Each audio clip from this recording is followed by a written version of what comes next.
going here. So good morning, everybody. Welcome to another edition of our little weekly program. Way we love to start off our week, and hopefully you do too. This is our weekly real estate backstory. My name is Alan Richard. I'm the managing broker at Maximum One Realty and Realtor Partners. This is my lovely bride and partner. Hi, my name is Ming Richardson. I am the compliance broker for Maximum One Realty and Realtor Partners. And we are also blessed and honored today and thankful, which is going to be our theme for the day, to have Beth Hudson. Hudson. Yeah, and well, and, hey, as well as Deb Pillage. So, He's ladies, got the giggles this morning. I'm sorry. I have. It's one of those days where, this is going to be an interesting day because I'm probably going to say anything. I don't have any filter today, so that works out real good. I'll help you.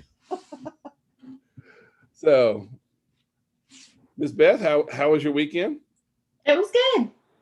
Just cleaning and getting ready for having people, a couple family members over for Thanksgiving. Oh yeah, you got to be that. You got to be careful, right? We are going that route, so kind of thing. And then Deb, we also have you with us here today, so we're very thankful for both you guys, and we're thankful for the relationship that we have with y'all. So, thank you very much for being part of our merry little band of misfits. So this morning, we would like to talk a little about Homestead Exemption. Well, yeah, it's coming up to year end, and a lot of times it's good for us to reach out to our clients and let them know about Homestead exemptions. But how does that work with you guys? And tell us, give us a little bit of the down low from the attorney's point of view, how we prepare for the Homestead exemptions. Well, I try to tell my buyers at the closing table about it and remind them. And then we also have a sheet that we hand out with our copy packet to all of our buyers, letting them know about the availability of Homestead exemption. And it has the phone numbers and websites for most of the counties around here on how to get in touch with them to file. So I always try to tell my buyers about it and remind them as they're heading out the door, but I'm also throwing a lot of other information at them too. I know packets are like this thick now, right? So yeah. Right. And figuring out where their first payment goes and all of that. So I try to remember, but I do hear, it's an often thing at the closing table, I hear agents say that they send out a reminder at the first of the year to their clients. So I think that's a good idea. One, it's a way to get back in touch with your clients after you've had a closing with them the year before, so that you can stay in their mind if they're looking to buy or sell again. And it also just makes the agent look knowledgeable.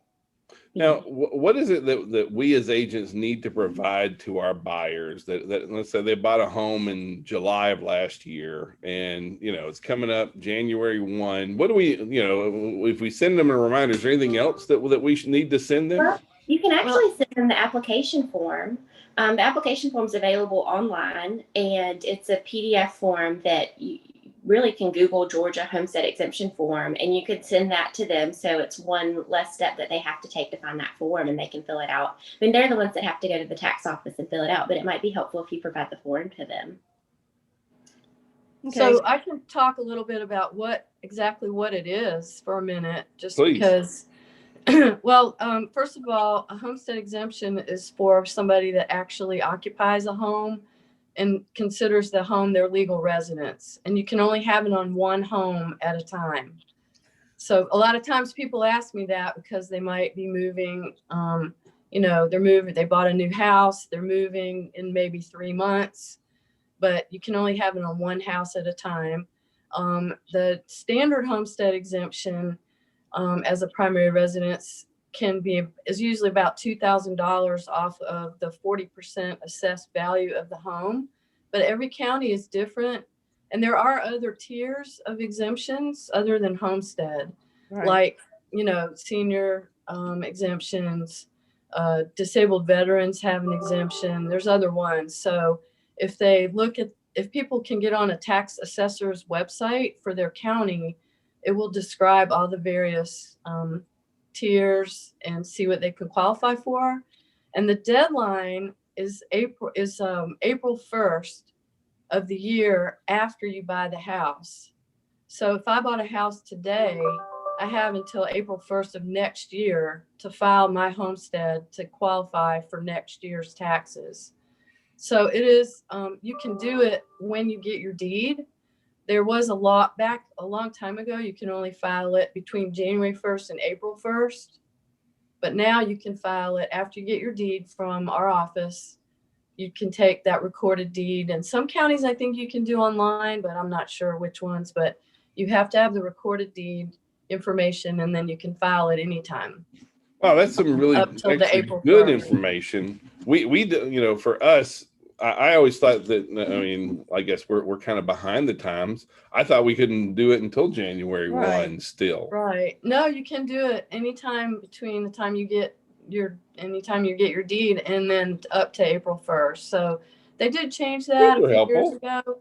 And it is hard to remember. So the agents sending out reminders, especially like in January, if people haven't done it already, is a great service. Because when I bought my house 18 years ago, I almost forgot to file homestead exemption. And I tell people to do it every day. But it's hard to remember, you know, when you have so many other things going on. Yeah. Don't do as I do, do as I say. Yeah. I got you. Yeah. We're kind of guilty of that sometimes too. And then once you do it, you're done until you don't have to do it again. It's not an annual requirement at all. So that's good. Once you do it, you do it. But if you forget, not only can the county penalize you, which I don't know if anybody actually does that, but you lose that, you know, if somebody's already filed homestead, you lose that. Your taxes are definitely going to go up. Absolutely. So as an agent, what I normally do, you know, as part of my closing packet, normally I include a copy of the HUD statement and a standard letter that I typically have. And if I, you know, print out the PDF form by each county, I can stick that in an envelope. And then I just go ahead, do it and put it in a box, and I mail all that. In the past, I mail all that out first of the year. So once they retouch back to your client, and two, they think you're just awesome that you remembered. Also, you mentioned that there's other exemptions, and rarely do we remind our clients of those. You know, there is a disabled veteran exemption in most counties, I believe, in Georgia. Is it a statewide thing, or is it just in some counties? I don't know. I think I don't know. I don't know. I think it's a statewide thing, but I'm not sure. It is too. It is like veterans. I have dealt with a couple of vets, and if you're X amount % disabled, they get to a point where they're 100% exempt from property taxes. That's right. So, but that's a lender. I would think it would be. Yeah. Well, but and then the senior exemption is a big exemption. If you're 62 or older. Yeah, you don't pay school taxes, right? I believe it's one of the biggies. It's 62 or older? I think it's 62. Yeah. I'm not sure that we always remind our clients about those other exemptions as well, either, kind of thing. So, great information. That's awesome. Thank you. One really quick thing. You had to own the property by December 31st, right? Exactly. And the homestead exemption. Yes. This is why attorneys are pulling their hair by December 31st. Yes, that's right. Everybody wants to close. Right. But you do get the benefit of the prior owner. So if your seller had homestead exemption for that year, you get the benefit of their homestead exemption for that year.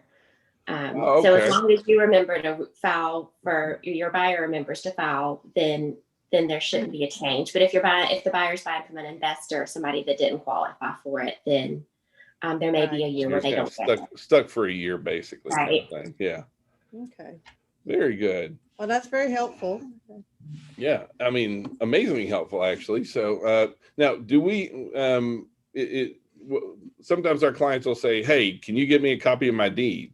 Is that something that we can do with them? You know, like, well, I don't know where I'm. And I find it amazing that people are like, I have no idea where my deed is, kind of thing. Like, hey, this is your house. You should probably have a deed. So, but a lot of times they don't. What's the process for getting a copy of their deed?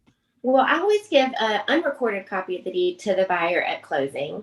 And then we send it off to be recorded at the courthouse. And once it's recorded at the courthouse, the clerks will send them back to us, and then we mail them out to the buyers. But that can take a few weeks. And every now and then it might get lost in the mail, either coming back from the clerk to us or from us to the buyer. We can always pull a copy online. And the most important thing is that the deed is recorded and has the deed book and page. And then we can always get a recorded copy for the buyers. So we can get that on gsccca.org as well? Is that? That's right. Yeah, once it's recorded, it's available on there. And then we're always happy to pull it for your agents and send them a copy, and then they can reach out to their buyers with a copy. Awesome. Thank you. And I bet that they could do that at max1vip@luterlaw.com as well, which is kind of a great lead in for where I wanted to go next. So one of the relationships that we really value is the fact that any of our agents, actually any agents, can email you max1vip, all one word, @luterlaw, and it's going to come to you guys, and you guys actually answer that email and process that and answer questions. So agents, if you have any questions, if there's not just about the things that we're talking about, but if you got a question on a special stipulation, if you got a question on just about anything that you need an attorney's advice or guidance on. Now, if it's not something they practice, of course, they're going to refer that out. But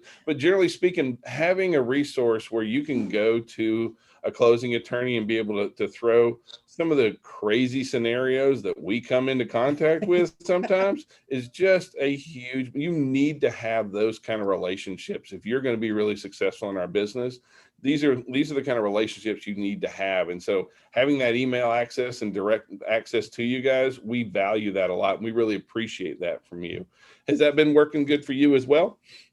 It's been great. We've gotten new contracts over it. We've gotten questions. We're happy to pull copies of deeds for a listing you have coming up or one that's already closed. So anything we can do to help, writing a special stipulation, anything like that, we're here to help you guys. Right. Or if you're not sure how somebody needs to sign a contract, like if they're an executor or have a power of attorney or a corporation, if you're not sure, that's what we're here for. Awesome. Well, the power of attorney is very, very specific. So we don't have time today, but I tell you, next week next time we have you on, we definitely want to talk about powers of attorney, because a lot of folks think that they're this generic get out of jail free kind of thing, and power of attorneys have to be very specific. And a lot of times, you guys want the power of attorney to come from you guys, right? You guys. I'm going to say right. You guys a lot. Yeah. Right.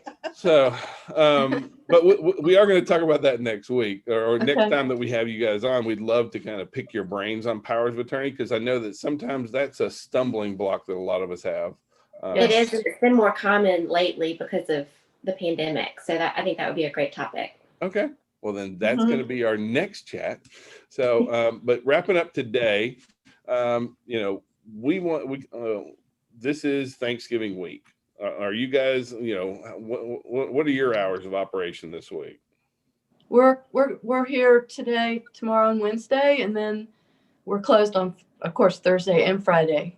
Yeah. Okay. Yeah, us too. So, all right. Well, and then, where we want to start talking today about is kind of, like for us, we're looking at, what are we thankful for, and having a business that we can very, very much be thankful for. 2020 has kind of turned into one of those, it's almost a bad word, like that's so 2020 kind of thing. And so it's very easy to kind of take this year as kind of like, a bad word or a bad term. And I believe that we can become very jaded.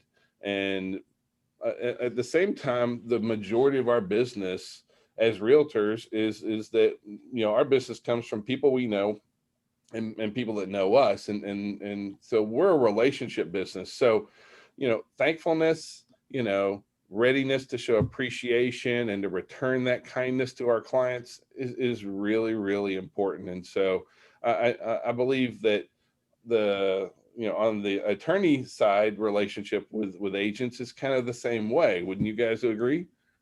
Absolutely. So because really it's a team. No, we can't do closing without our team. Absolutely. And we believe in generating more brand loyalty by considering implementing a gratitude program.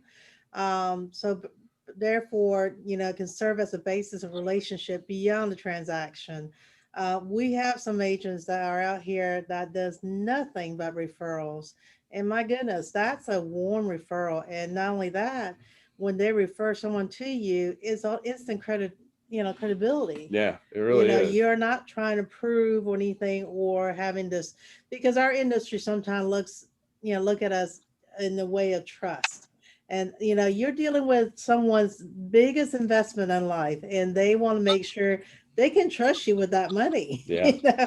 So for us, it's about trust in a relationship. It's a big deal. It really is. So I guess we just kind of want to say that we're very thankful for you guys. Absolutely. We're amazingly thankful for the agents that we're blessed to work with. And we really do appreciate you, and we appreciate the agents so much. So we're lost without you guys. Thank you. Together we make great teams. So yeah. Thank you. We appreciate the trust you put in us. All right. Well, that works great. All right.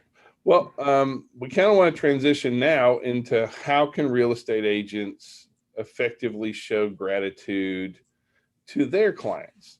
And so we came up with a list of some things that we've used in the past and that agents use on how they can how they can effectively show gratitude to their clients. So, one of the first things you can do, pop buys, and pop by gifts are okay, but 1 and 8 are kind of the same thing, because I do believe that that pop buys really do work when you actually show effort on building relationships and maintaining relationships with folks.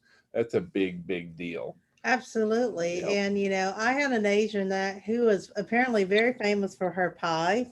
So during around this time, she would cook about 10 pies and deliver to 10 of her clients. And she's done that in the past and have received about a 50% return on those referrals, just showing her gratitude and just showing her appreciativeness.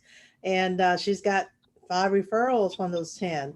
But nothing else. Pie lady. I was going to say, that will be the topic of the Thanksgiving dinner, if anybody ever asks about the pie. So, that sounds silly, but another one of my agents, she does every year. She actually, right before Christmas, sent out ornaments and hand deliver those. And not only that, she'll post on Facebook when she delivers them and stuff like that. So this is, not only say you're thankful and thankful to business, but also it also shows that you really care for your community as well.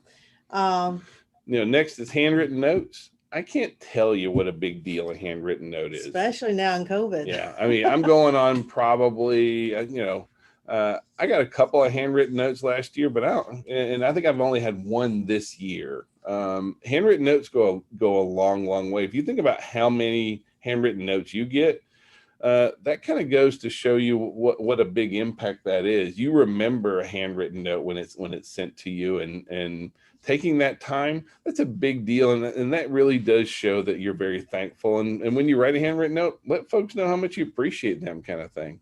Absolutely. So the next one will be showing a genuine interest online. When you are, I usually schedule myself for X amount of day. Otherwise, I can get lost in social media. Everyone can.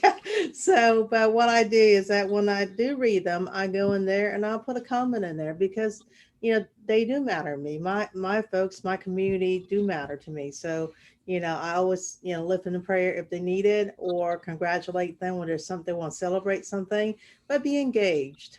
And then actually give back to the community. That really is a big deal. We are part of our communities.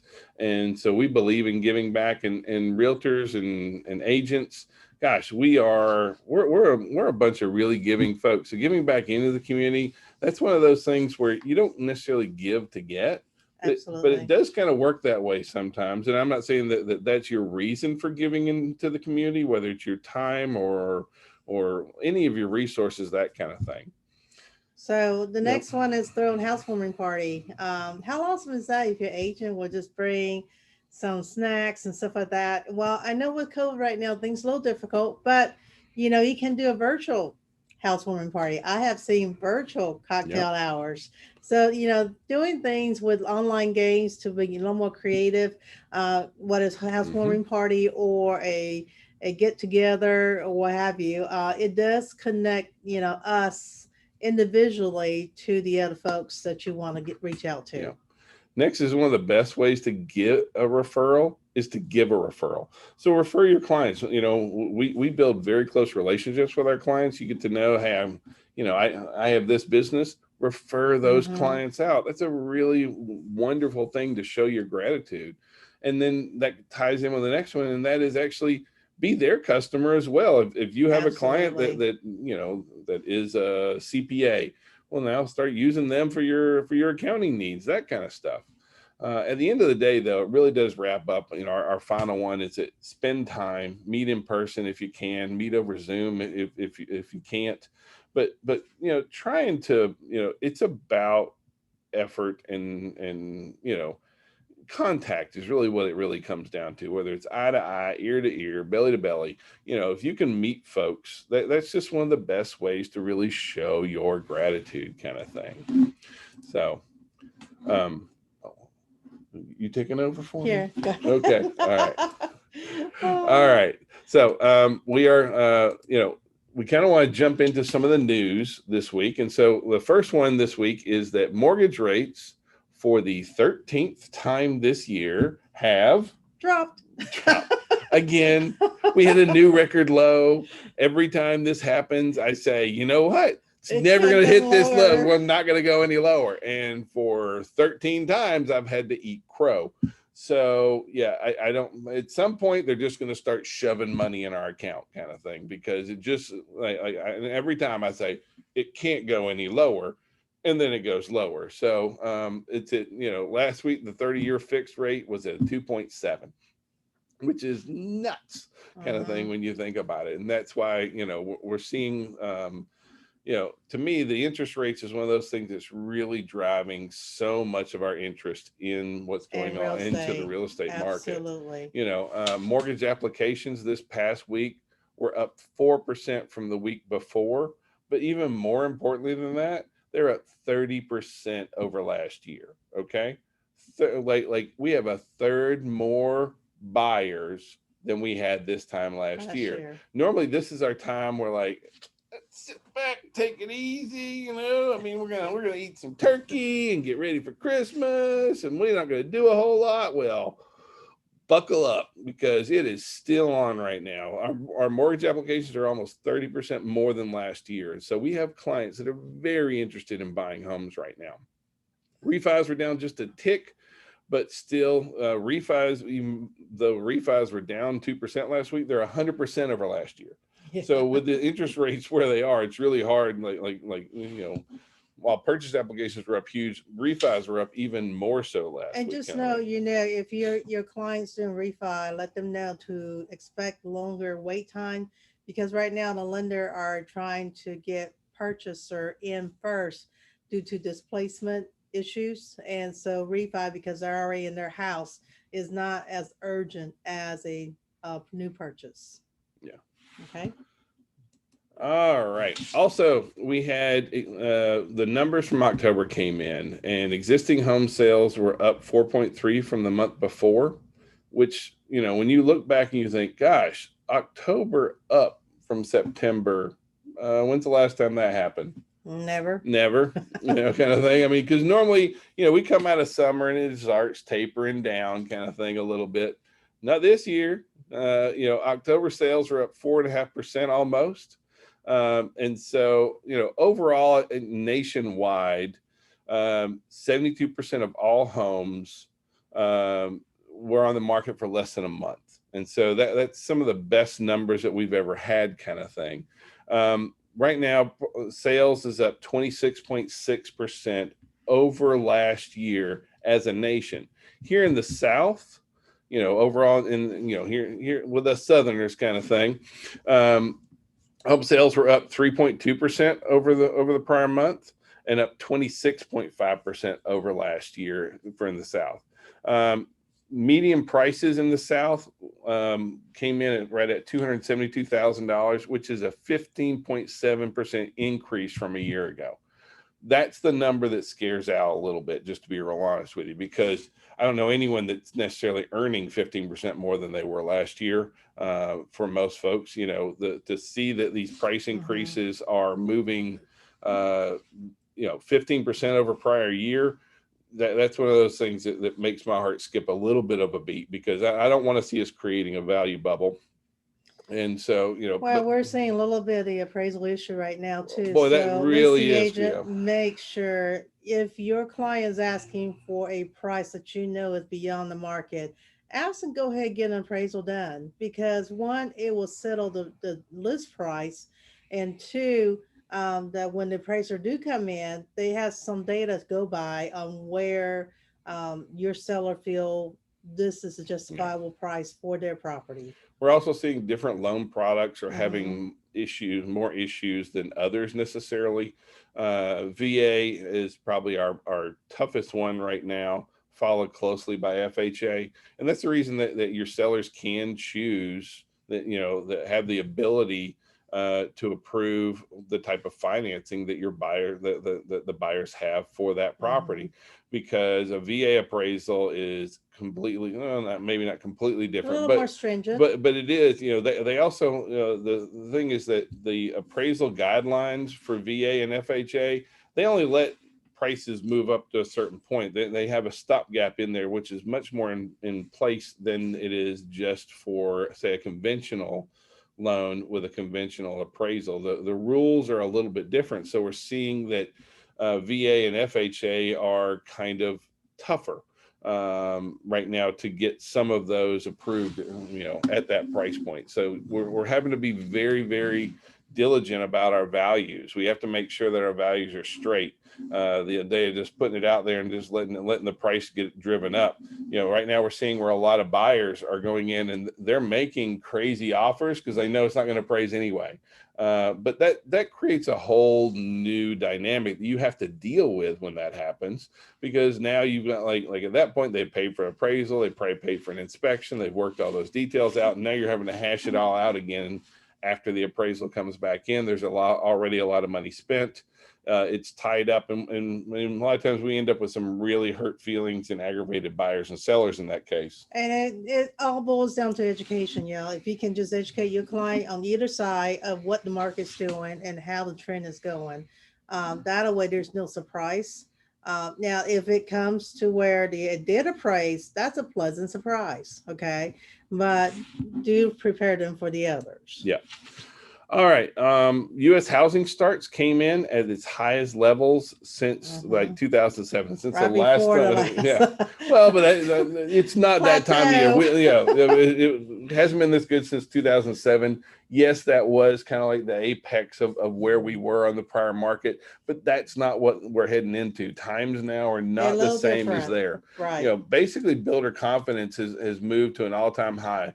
The North American Home Builder Association, Wells Fargo Housing Index, where they poll builders, that is the biggest, or it had the highest score ever, kind of thing. And so, it was over 90, which is the first time it's ever hit that. So the builders are extremely bullish about what's going on. But what I'll tell you is that they are building in the burbs. Absolutely. There's been a real shift from urban to suburban and even rural places that we thought there's nobody going to put a neighborhood out there. Boy, they're starting to go out there because and we feel that's a direct result of the COVID virus. We've seen people wanting to move away from city centers, being able to work farther from, because so many people are still remote working. Yeah, I was going to say telecommunicate right now is on the rise. And I know that retail offices are taking a little bit hit right now, but we don't project, and according to the commercial data, we don't project that getting hit too hard, because at some point people will return.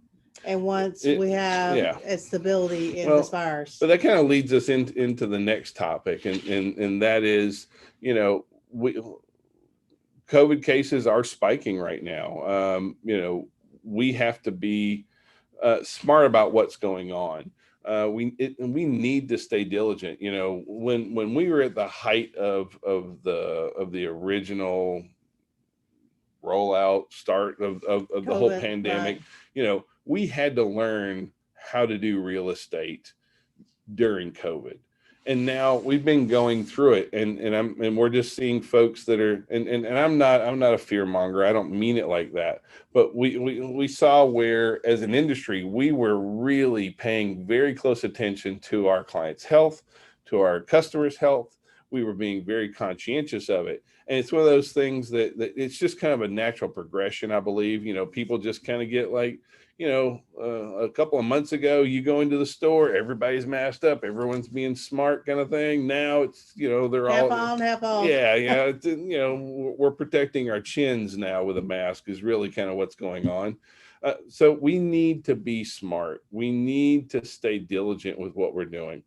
You know, we know that a vaccine is coming, and I think that that's really good and really scary at the same time, because and what I mean by that is, first of all, I don't mean that we're anti-vaxxers. That's not what I mean. We are excited to see the vaccine coming. We know that that's going to save lives and help a lot of people. So we are very, very optimistic about that. The challenge is ever since that everyone started talking about the vaccine coming out, it's kind of like, it's going to be good. Like, don't worry about it. The vaccine's coming. It's going to be first quarter next year. Well, you know, they're talking about getting some doses out in December, but that's going to go out to first responders, not and as it should, and that kind of thing. And they're still trying to decide who to send them to. So, you know, we still got a long road, and we still have several months before the average American's going to be able to get a vaccine. We are still going to be responsible for help safeguarding our clients. Absolutely. Our clients' homes, the way that we do showings, the way that we show houses, open houses, that kind of stuff. We just, and I'm not being a fear monger. I don't believe in living from a position of fear, but I do believe in being smart and staying diligent and staying the course. We've only got a couple of months until the vaccines really start rolling. And so I think that's going to be really good for us. You know, on the negative things that's kind of happened in the past week, jobless claims kind of ticked up this past week. And so it kind of shows that we still have some struggles in our labor market kind of thing. So overall, it was as weird as it sounds, good and bad. So initial files for unemployment actually went up. And it didn't go up much, but it went up a little bit, which is not good. Overall, continuing claims for unemployment fell. So on one hand, you know, it's kind of like, you know, 6 of one, half dozen the other. New claims went up. Overall, total claims actually went down. So it's not necessarily all bad news, but the housing market is not necessarily directly tied to the real estate market, but it will impact it. Right. Like, you know, our housing market right now is driven by supply versus demand. We have way more demand than we have supply. And, you know, so that's been really good for us. But if unemployment keeps moving up, that's going to be really bad for us long term, because we got to be ready for that and how that moves forward. Because, you know, one concern is that we got about 12 million Americans set to lose their unemployment benefits the day after Christmas, which doesn't seem very holly jolly to me kind of thing. So, you know, on December 26th, the pandemic unemployment assistance program that ends. So for a lot of these unemployment programs, they end at, you know, December 26th, that'll be the last week of December. That's why it is how it all falls down on dates, that kind of thing. And then we also have a lot of foreclosure moratoriums, eviction moratoriums that all are set to end right at the end of the year. And so, you know, and their landlord right now filing for eviction, just so as of January 1st, they can technically evict the tenant. Well, two things. One is that they are preparing for evictions come January 1. The other thing is that we're seeing where some landlords have went ahead and started moving forward with evictions, mainly because the tenants don't know their rights. Tenants have to file a special, you know, like you can go online to the CDC website to get the document that you need to say that I've been impacted by COVID. But a lot of tenants are not doing that, and the landlords know, or some landlords know, that if they don't have that document, they can move forward with eviction. So, and I'm not, this is not political. We don't get political here, but it looks pretty unlikely that anything's going to happen as far as any kind of relief before the end of the year. I'd love for something to happen here, but I'm not sure it's going to. So that concerns me moving into next year. And not that, again, not a fear monger, but we got to know kind of what's really going on and how do we how sit. does impact our industry, honestly. Yep. On the positive, back into the positives here, Atlanta is one of the 10 largest metros where you can get the best value of moving out of the city center into the suburbs, kind of thing. So, they pick they pick Marietta, but overall the entire Atlanta suburb area kind of thing, on average, the price savings per square foot is around a 20% savings per square foot if you move out of the city into the suburbs. And so I'm not knocking city living. I'm just saying that it is more economical, and Atlanta is one of the most top 10 most economical cities where moving out of the city into the burbs is pretty good, kind of thing. One other concern that we have for our landlords right now is that we are the fourth highest state where renters are lagging behind on their payments right now. We talked earlier about how we're seeing some landlords, start putting people into eviction, start moving, starting to process foreclosures and that kind of stuff. But on the eviction side of things, this is one that has the potential to impact us, because right now, about 20% of all the renters in the state of Georgia are behind. We're number 4 in the nation. And this is one of those, I guess my concern here is that it's one of those where it's very easy to not worry about it. For the real estate market, as an industry, we're not really that terribly impacted by COVID. The majority of the folks, if they could afford to buy a home before COVID, they can afford to buy a home now. Right. Renters, on the other hand, have been one of the biggest areas that has been greatly impacted by COVID, as well as unemployment. If you look at renters, more renters are unemployed than homeowners. And so we're starting to see that.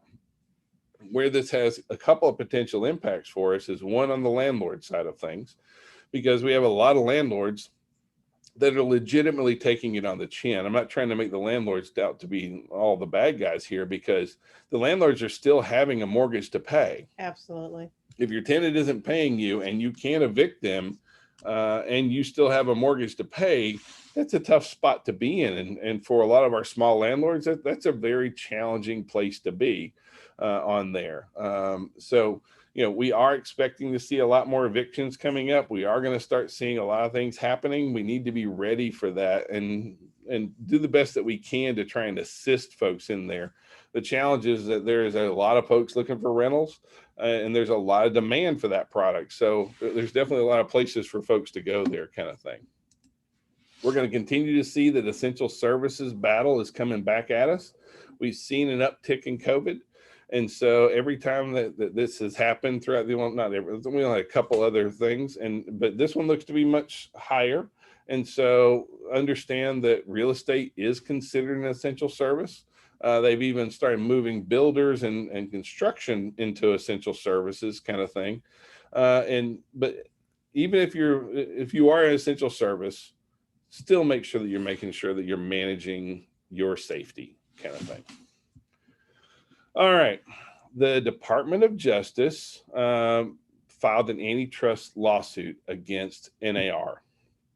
And NAR did a settlement with the Department of Justice. And so this is something that started to make some rounds out there, and people are starting to hear about what's going on. And this is one of those things that has the potential to impact our industry kind of long term, as well as in short term, kind of thing. So the Antitrust Division filed a lawsuit, and basically they had 4 main points of what their action was meant to do, kind of thing. And so NAR went to them, basically negotiated it out, and agreed to make some changes. Now, those changes have to be approved by the board. But these are kind of what we're expecting right now. I can't speak for exactly how it's going to come out, but this is how it looks to be the first thing. So, or the how it's all going to work out in the wash. So the first one is about buyer's agent commission. In the past, and the Department of Justice feels that is not a fair trade practice, the way that the buyer's commissions are done. And this is one of those that really is confusing for a lot of our clients as well. But what I mean by that is, with for so long, buyer's agents have basically said, I work for free. I don't cost you anything. And that's really not true. Yes, the seller pays, but the buyer pays for the mortgage. So, it is not free. And so one of the first things that the Department of Justice is demanding is that we are not able to say that our services are free, kind of thing. So we can't just throw it out there that our services are free to clients. Honestly, the majority of this one, or this issue, can be easily handled in how we do our buyer brokerage agreements, and how we talk about representation when we meet with our clients. And that to me is not really this big a deal, kind of thing. Yes. A lot of agents currently put in a buyer brokerage agreement that there's no commission due to the buyer's agent. But what they are suggesting now is that for you to put the compensation, or in a language, and Deb, we may need your help on this, a language to where we state that our compensation come from the list of the seller, where we get the co-op. Now, a lot of times I hate to use the word standard, but typical commission is 6% with 3 and 3. Okay. And now when you do a buyer brokerage agreement, if you don't put a percentage there, then, and you said that the buyer is not responsible for the difference, then guess what? If the seller offers 0 commission, you absolutely get nothing. So, agents, you guys got to be very due diligent about this. And Deb, I would love to have your feedback as this is progressing and changing. How should we word it where it's legal and at the same time is appealing and appeasable to the buyer? Well, and what we're really expecting to see over the long term here is kind of like back in the day, back in my day, the seller paid the commission for the seller's agent, and the buyer paid the commission for the buyer's agent. I mean, it's been a while since it was really that way, but it looks like we're heading, like that's really where the Department of Justice seems to really be wanting us to go much more towards. And so if you are not, and again, these are all proposals, kind of thing, but we don't have the final ruling in place. But it looks like, it's much.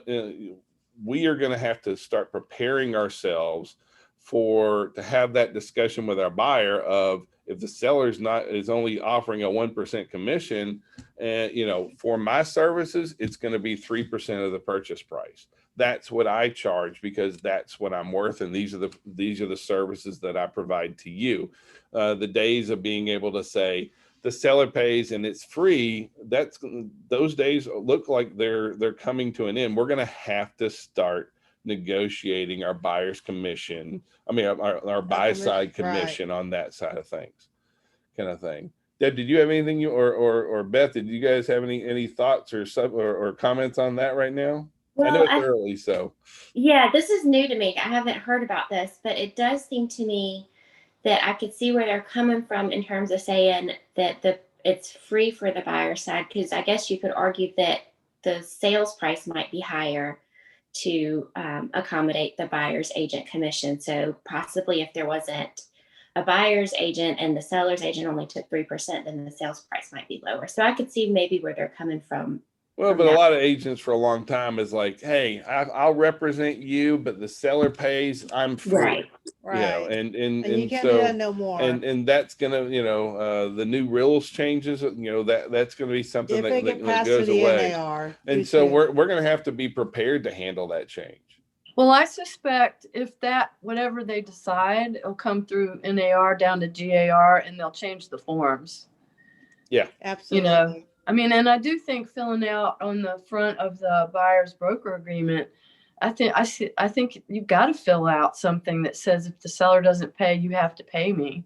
And I see a lot of, I mean, I don't see a lot of those forms because we don't usually get a copy of that because we just get the contract. But when I do see them, they're a lot, they don't get filled out. Yeah. You know, or they're zero. And I think that's a thing too that needs to be addressed for sure. Yep. Yeah. I agree. So I think that's going to be it's gonna something we have to deal with. interesting It how is. we as a selling agent, how you perform. And also in the past, I have been discouraged to put our commission on the purchase and sale. And there's a ruling behind that, and I can't remember what it is exactly, but I'll look it up later.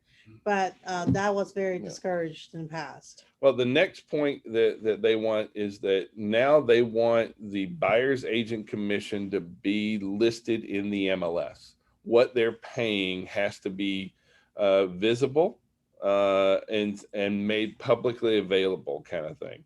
That's one of the caveats. The next one is that not only is it visible, but the agents can no longer exclude lower price or lower commission listings from their offerings to their clients. So you won't be able to sort out a list of properties by the commission that they're paying out.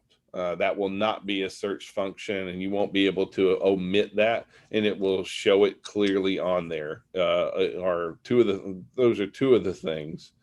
Then the last thing is that, you know, with seller's approval, that all licensed agents will have access to lock boxes properties listed on an MLS, even if they don't just subscribe to that MLS. We don't have as much of that issue here in Georgia, or at least here in the Atlanta area as much. That's going to make super really interesting. It's going to be, but you know, like for a long time, we've had agents that couldn't open lock boxes in Macon or in you know, Mountain MLS, that kind of stuff. You had to be a member of that MLS in order to be able to access those lock boxes. And so how that one's going to come out, that one's going to be really, really interesting. Because how this whole thing rolls. It actually will break the board if you think about it on real estate.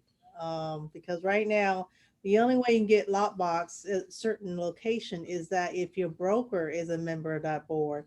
So if they make this available, there's no reason why agent won't be a realtors anymore because RPR has all the listing of all the local MLSs. So that's going to change the way MLS is going to work. And that's going to be very interesting how that develops. In a lot of areas outside of Atlanta, you have much smaller, like Alabama, for example. You know, we're licensed in Alabama too.